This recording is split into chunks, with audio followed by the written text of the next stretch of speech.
प्रदेश भारतीय जनता पक्ष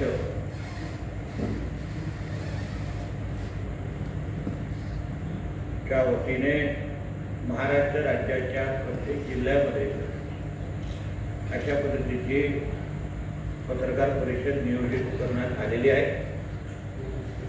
त्यासाठी माझ्याबरोबर उपस्थित असलेले आमच्या भारतीय जनता पक्षाचे या जिल्ह्याचे जिल्हाध्यक्ष प्रभाकर सावंतजी, महिला मोर्चाच्या जिल्हाध्यक्ष वरगावकर मॅडम, सन्मान्य रणजित देसाईजी, सन्मान्य मनोज रावराणे, निलेश मिस्त्री, आमचे युवा मोर्चाचे जिल्हाध्यक्ष संदीप मिस्त्री, पप्पू परब आणि आमचे शहर कणकवलीचे अध्यक्ष अण्णा कोडेजी,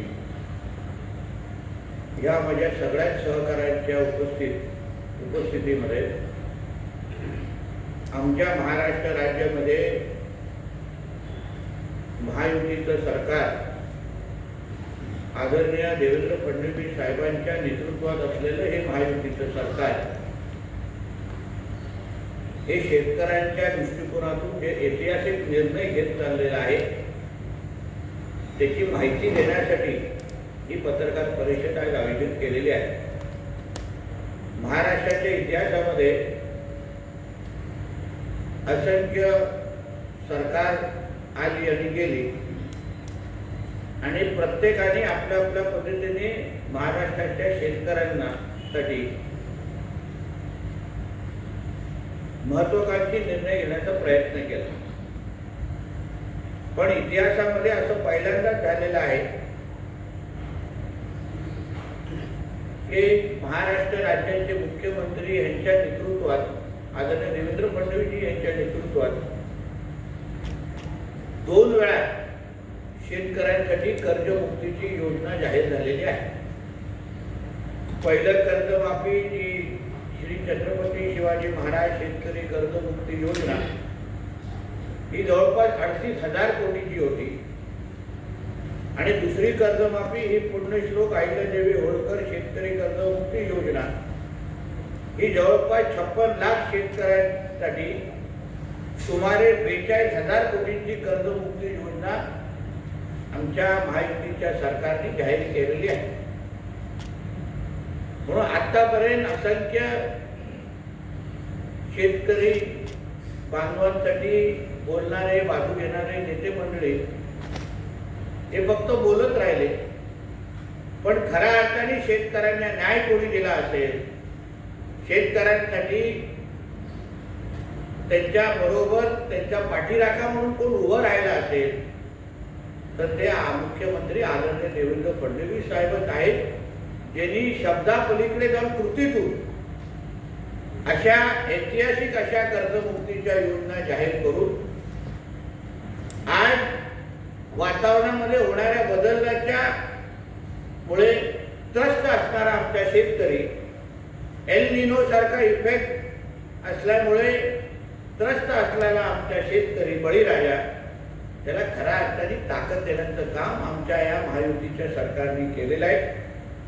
त्याचबरोबर गेल्या ह्या अधिवेशनामध्ये एक ऐतिहासिक विधेयक बिल आमच्या माता भगिनी ज्या महिला शेतकरी आहेत त्यांच्यासाठी आमच्या या महायुतीच्या सरकारने राज्यासमोर आणलं। त्याच्यामुळे असंख्य ज्या माता भगिनी जे शेती करतात त्यांना आधार देण्याचं काम, ताकद देण्याचं काम आमच्या देवाभाऊच्या सरकारने करून दाखवलं, याबद्दल आम्हाला सार्थ अभिमान आहे। आणि त्यामुळे जसं शेतकऱ्यांबरोबर मेहनत करणाऱ्या ज्या आमच्या भगिनी असतात त्यांनाही आता सरकारमध्ये त्यांच्या हक्काचा देवाभाऊ बसलाय हे असंख्य लाखोनी असलेल्या आमच्या महिला शेतकऱ्यांना अनुभव घेता येईल असं क्रांतिकारी विधेयक त्यांनी ह्या अधिवेशनाच्या निमित्ताने आपल्या समोर आणलं।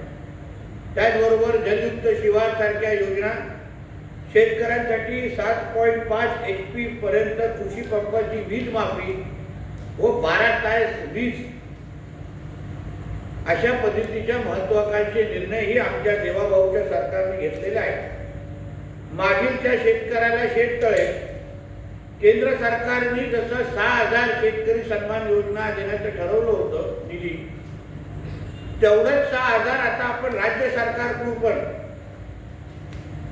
आमच्या देवाभाऊच्या सरकारने आपल्या शेतकऱ्यांना आधार देण्याचं काम होत आहे। राज्यामध्ये पहिल्यांदा शेतकऱ्यांसाठी कृषी AI धोरण म्हणजे AI तंत्रज्ञानाचा वापर करून वातावरणामध्ये येणारे जे काय आव्हान आहेत, वातावरणामुळे येणारे जे काय आव्हान आहेत, त्या विविध आव्हानाला समोर जाण्यासाठी एक सक्षम असं AI धोरण कृषी क्षेत्रामध्ये आणणारं आमचं देवाभाऊचं सरकार आहे।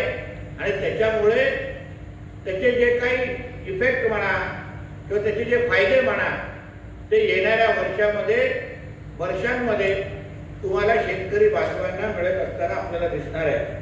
पीक विमा असेल, कृषी यंत्रीकरण असेल, कृषी सिंचन योजना, असे असंख्य निर्णय आमच्या देवाभाऊच्या सरकारने या घेतलेले आहेत। कोकणाच्या दृष्टिकोनातून अगर आपण विचाराल तर 50,000 प्रोत्साहनकारक निधी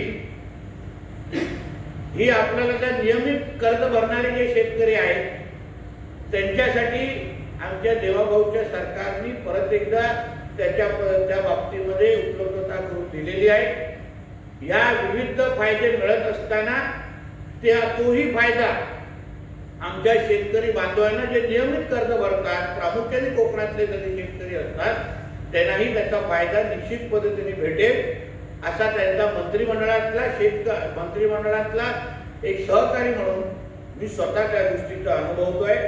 आणि म्हणून या सगळ्या ज्या महत्त्वाकांक्षी योजना आणि खऱ्या अर्थाने या कृषी प्रधान राज्याला अजून सक्षम करण्याच्या दृष्टिकोनातून आमच्या भारतीय जनता पक्ष, शिवसेना आणि राष्ट्रवादी काँग्रेसचं आमचं महायुतीचं सरकार, आमचं देवाभाऊचं सरकार हे ह्या शेतकऱ्यांना खऱ्या अर्थाने ताकद देण्याचं काम करत आहे असा विश्वास या निमित्ताने मी इथे व्यक्त करतो।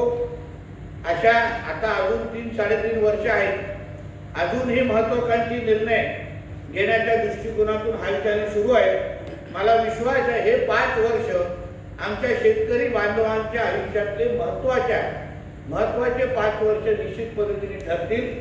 याच्यामध्ये खऱ्या अर्थाने त्यांना आधार कोणी दिला असेल तर इतिहासामध्ये एकमेव सरकार होतं ते आमचं देवाभाऊचं सरकार होतं असा आत्मविश्वासाने आमचे शेतकरी बांधव निश्चित पद्धतीने बोलतील असा विश्वास या निमित्ताने मी व्यक्त करतो। या बाबतीत जे प्रश्न असतील तर आपण विचारू शकतो। धन्यवाद।